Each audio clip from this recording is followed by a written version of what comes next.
Hello, my name is Hassan Sorrells, and this is the Leadership Lessons from the Great Books podcast shorts. There's no co-host on these shorts episodes. These are now around 2 to 4 minute, sometimes as long as 6 to 10 minute observations, ideas, thoughts, or rants about the literature, philosophy, psychology, and even the theology of leadership. Because listening to me talk about leadership for now around 2 to 4 minutes is still better than reading and trying to understand yet another business book.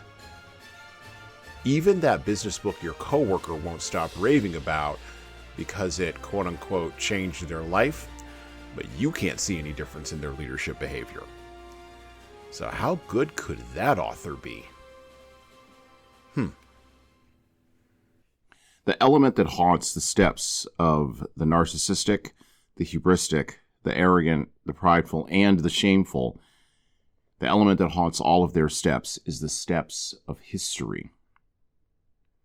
History and memory can be an anchor, holding individuals, societies, and cultures down, or it can serve as the wind beneath the wings of those who would seek to go further than those who preceded them.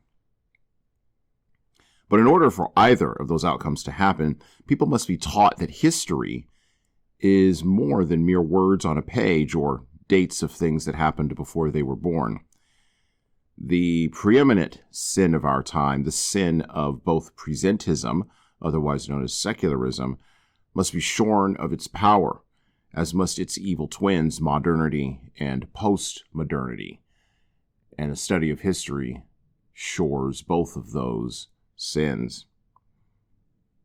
When all a person trusts is the ever-present now, and when that now is dominated by messages not of the transcendent or the eternal, but of the material and the temporary, it is no wonder that many people do not care to learn from history.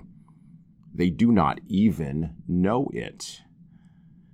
And then, of course, with the decline in the appreciation for history or the study of history, and an appreciation of its power to document men's fallibility, along with that comes the commensurate decline of wisdom.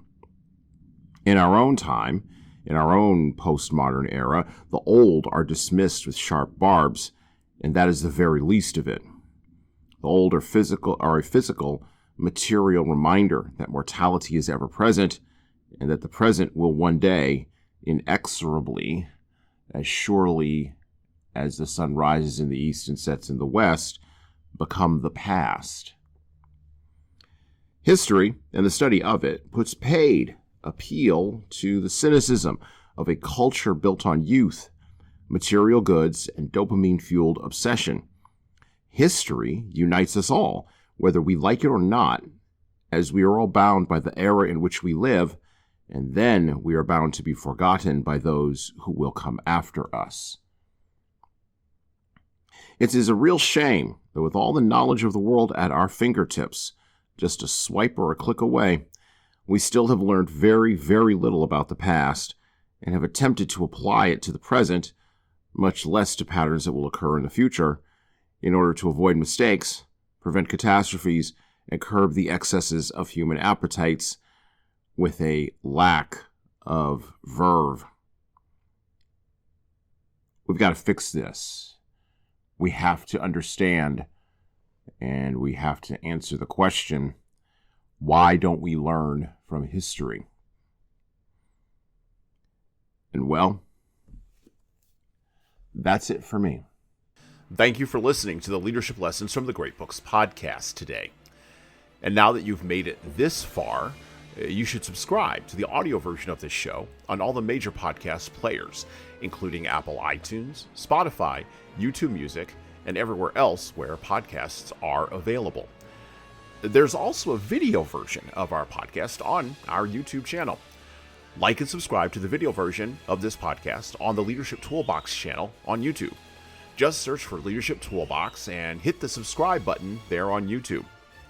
And while you're doing that, leave a 5-star review if you like what we're doing here on Apple, Spotify, and YouTube. Just go below the player and hit 5 stars. We need those reviews to grow, and it's the easiest way to help grow this show. and tell all your friends, of course, in leadership. By the way, if you don't like what we're doing here, well, you can always listen to another leadership show. There are several other good ones out there. At least that's what I've heard. All right. Well, that's it for me.